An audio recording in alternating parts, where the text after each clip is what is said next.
আমাদের একটাই দাবি, যথাসময়ে রোয়ার নির্বাচন হতে হবে। রাজশাহী বিশ্ববিদ্যালয় অ্যালামনাই অ্যাসোসিয়েশনের কার্যনির্বাহী কমিটির যে নির্বাচন ছিল,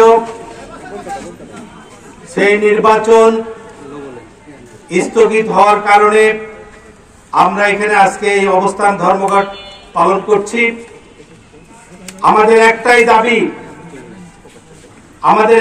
দাবি, যথাসময়ে রোয়ার নির্বাচন হতে হবে। সেই দাবিতে আমরা অনড় আছি এবং থাকবো ইনশাআল্লাহ। মাননীয় ভাইস চ্যান্সেলর মহোদয় আমাদেরকে তিনি ডেকেছিলেন, আমরা সেখানে গিয়েছিলাম, তার সাথে আলোচনা হয়েছে। তিনি আমাদেরকে বলেছেন যে রোয়ার যে অ্যাডহক কমিটি ছিল, যাদের দায়িত্ব ছিল একটি সুষ্ঠু সুন্দর নির্বাচন অনুষ্ঠান করার, সেই কমিটি গতকাল আজকে সকালে তাদের সভা করে তারা নির্বাচন অনুষ্ঠানে অপারগতা প্রকাশ করেছেন এবং রোয়ার সংবিধান অনুযায়ী এই অপারগতা প্রকাশ করার কারণে ইতিমধ্যে অ্যাডহক কমিটি ভঙ্গ হয়ে গেছে, এখন বাতিল হয়ে গেছে, আর কোনো অ্যাডহক কমিটি বা কোনো কমিটি নেই। তিনি বলেছেন যে যারা রোয়ার যে অ্যাডহক কমিটিতে আছেন তাদের অধিকাংশই এই নির্বাচন না করার পক্ষে মতামত দিয়েছেন।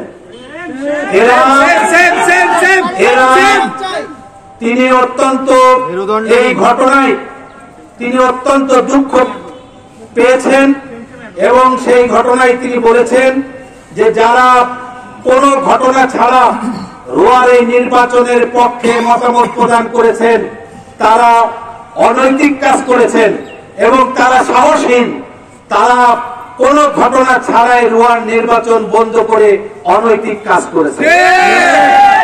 এজন্য রোয়ার যে সংবিধান আছে সে অনুযায়ী এখন রোয়ার প্রধান পৃষ্ঠপোষক মাননীয় ভাইস চ্যান্সেলর এবং আরো 3 জন পৃষ্ঠপোষক হলেন প্রো ভাইস চ্যান্সেলর দ্বয় এবং বিশ্ববিদ্যালয়ের ট্রেজারার।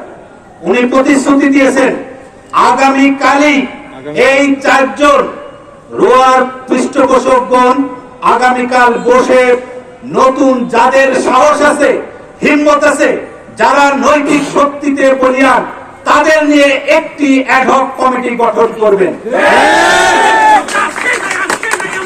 এবং আজকে যেহেতু ভাইস চ্যান্সেলর স্যার আমরা চেয়েছিলাম, উনি বলছেন যে আমার জরুরি কিছু মিটিং থাকার কারণে, না হলে আমি আজকেই বসতাম, আমি কালকেই, মানে কোনো দেরি নাই, আগামীকালই আমরা রোয়ার যে পৃষ্ঠপোষক আছি 4 জন, এই 4 জন বসে কালকেই আমরা অ্যাডহক কমিটি গঠন করব।